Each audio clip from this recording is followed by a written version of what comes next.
नाराज थे। और आज गुजर इसीलिए खुश भी है कि ठीक है चलिए साहब हमें कुछ मिलेगा तो सही। अच्छा मसूद साहब, एक चीज और जानना चाहूंगा। अनंतनाग में एक इलाका है, उस इलाके का नाम है हापतनाड़। उस इलाके का नाम है हापतनाड़। और मैं इसलिए ये सवाल पूछ रहा हूं क्योंकि ये चीजें जब मैं देखता हूं और उसके बाद देखता हूं इन तमाम चीजों को इस्लाम के लबादे में छुपा दिया जाता है और कह दिया जाता है कि ये सब बराबर हैं। यहां आपसे जानना चाहूंगा, क्या ये हकीकत नहीं? आज भी हमारे समाज में बेशतर लोग, बेशतर गुजरों को हापुत कश्मीरी वर्ड इस्तेमाल करते हैं उनके लिए। और ये इलाका जो हापतनाड़ है, क्या ये भी हकीकत नहीं कि वहां पर ज्यादा अक्सरियत आबादी जो है वो गुजरों की है? क्या इस तरह से जो इलाकों के नाम रखे गए या जो ब्रांड कर दिया जाता है कि हापुत, मेरी याद सुने अब हापुत का जब आप तर्जुमा करेंगे तो गुजर शायद लाठी लेके खड़े होंगे और जम्मू के तो जरूर खड़े होंगे। हापुत शायद रीछ को कहते हैं। बिल्कुल, तभी मैंने आपको मेरी याद सुन लें। उसकी दो वजूहात है।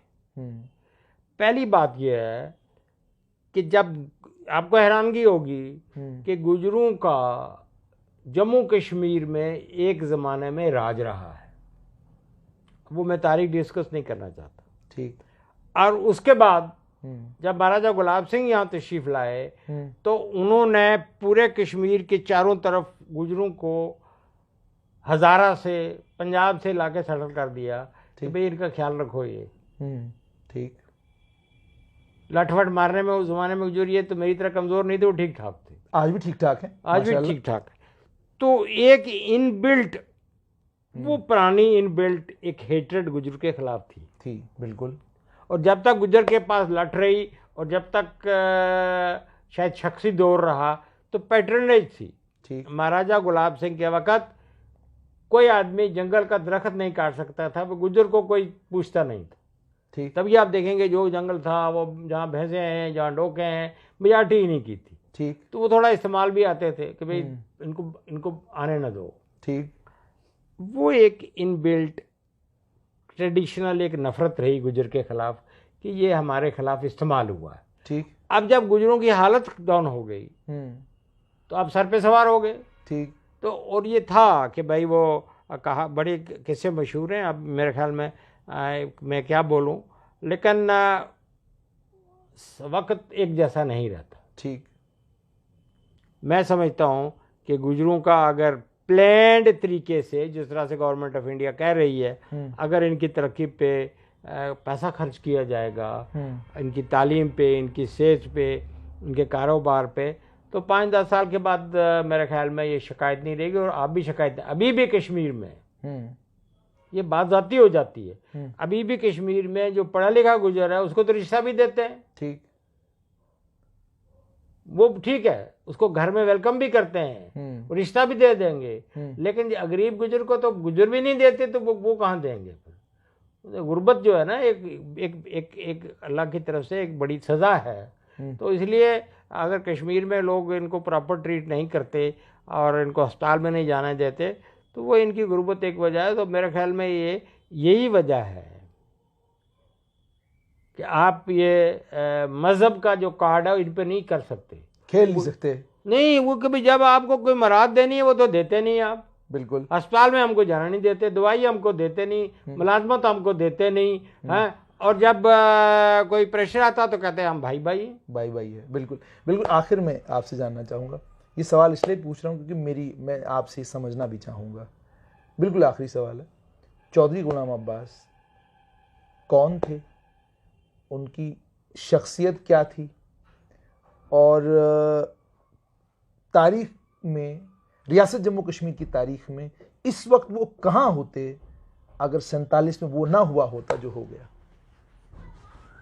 पहली बात यह है कि ये मैं आपको बताऊं कि चौधरी गुलाम अब्बास गुजर नहीं थे। ठीक। और कहाँ के रहने वाले? मेरी सुन लेना। और उनकी जो ऑटोबायोग्राफी है, सानी उमरी उन्होंने लिखी, उस किताब का नाम है कश्मकश। बिल्कुल। और उसमें गुजरों के खिलाफ वो बहुत ही नाराज थे गुजरों से, और उनकी ये शिकायत थी जो शायद ठीक थी या नहीं। वो ये समझते थे कि जो वो तहरीक चला रहे हैं उसमें गुजरों ने, जम्मू के सारे एमएलए गुजर थे उस वक्त, ठीक, वो उनके साथ नहीं थे। ठीक। और उनकी ये शिकायत थी चौधरी गुलाम अब्बास की कि गुजर जो हैं वो महाराजा को सपोर्ट करते हैं। ठीक, बिल्कुल। अब ये शायद इस मामले में इस वक्त मैं कोई बात नहीं करना चाहता, लेकिन पहली बात यह है कि वो नहीं करना चाहते। एक बात, वो किस ख़ानदान से ताल्लुक़ रखते थे, वो हमारे यहाँ भी यहाँ पे एक वो लोग जो सब्ज़ी उगाते हैं जिसे मलयार कहा जाता है, और जो वो उस तबका से थे, उनकी आबादी यहाँ पे 1 या 2% थी। ठीक है जी, बिल्कुल। अब चौधरी तो यहाँ हम भी चौधरी हैं, कठुआ में जितने राजपूत हैं वो चौधरी हैं, तो चौधरी का तो कोई मतलब नहीं होता। ये सवाल मैंने इसीलिए पूछा, बिल्कुल इसीलिए पूछा क्योंकि इसके बाद मुझे एक शेर याद आ रहा है कि अपने भी खफा मुझसे बेगान बिना खुश। सुने ना, तो इसलिए मुझे ये बताएं कि ये गुजरों की बात आपने बिल्कुल साफ कर दी कि 47 के दौर में भी इस कौम ने मुल्क की बात कहें, रियासत की बात कहें, दोनों के लिए कुर्बानियां दी, लेकिन रियासत को भी और मुल्क को भी आज 70 साल बाद, क्या आप मानेंगे, सिर्फ सियासी वजूहात की वजह से गुज्जर बकरवाल तबके का ख्याल आया है? ये मेरा आखिरी सवाल। नहीं है, ख्याल नहीं आया। मैं आपको दूसरी बात बता रहा हूँ, हालात एक जैसे नहीं रहते। ठीक। हिंदुस्तान के वजीर आज़म ने अभी, मोदी साहब ने जब योम आज़ादी के मौके पे लाल किला से तकरीर की तो उन्होंने गुजरों का नाम लिया, उनकी कुर्बानियों का नाम लिया। बिल्कुल। बात रायगानी ना जाती फिर। बिल्कुल। आपने जो वतन के लिए कुर्बानियाँ की हैं, जिस तरह से आप लड़े हैं, बॉर्डर्स पे लड़े हैं, और जो सिलसिला किया है वो रजिस्टर हो जाता है। ठीक। अब जनाब, जहाँ तक आपको कुछ देने का ताल्लुक है, तो खैरात लेने के लिए आपके पास कशकोल होना चाहिए। ठीक। तो अभी तक तो हमारे पास था ही नहीं कोई कि भाई वो अगर मोदी साहब हमको कुछ खैरात दे दें, अनायत कर दें, तो मैं रखूँगा कहाँ। ठीक। तो एक ये प्रोसेस है।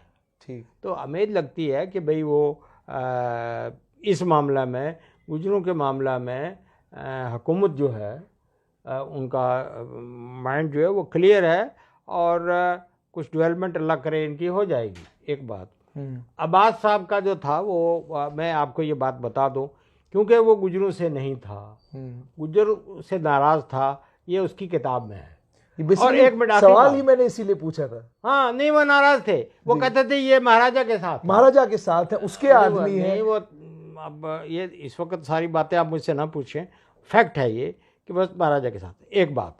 दूसरी बात ये है कि जब वो पाकिस्तान ऑक्युपाइड कश्मीर में जब सदर बनने की बारी आई,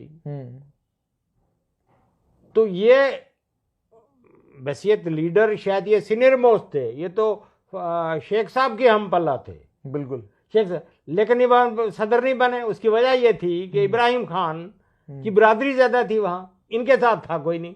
ठीक। ये यहाँ बंदूक को गिना करते हैं, तोला नहीं करते। तो अब्बास साहब जो है उधर भी फिर ना उधर ना दी ही मिला ना वसाले सनम, तो बेचारे इसी तरह खुदा ही मिला ना वसाले सनम। तो उधर इब्राहिम खान जो जिनको बनाया सदर रियासत वहाँ पे, वो इसलिए बनाया कि साहब क्योंकि वो एरिया में वो डोमिनेट करते थे वो लोग, उसकी बरादरी। उनके साथ था कोई नहीं। गुजरों को जो गुजर उधर थे भी, कुछ चले गए आरसपुरा से, जो गुजर गए वो इसको तो एक्सेप्ट ही नहीं करते थे, नाराज थे इससे, तो लिहाजा इसको सजा भुगतनी पड़ी है अब्बास साहब को।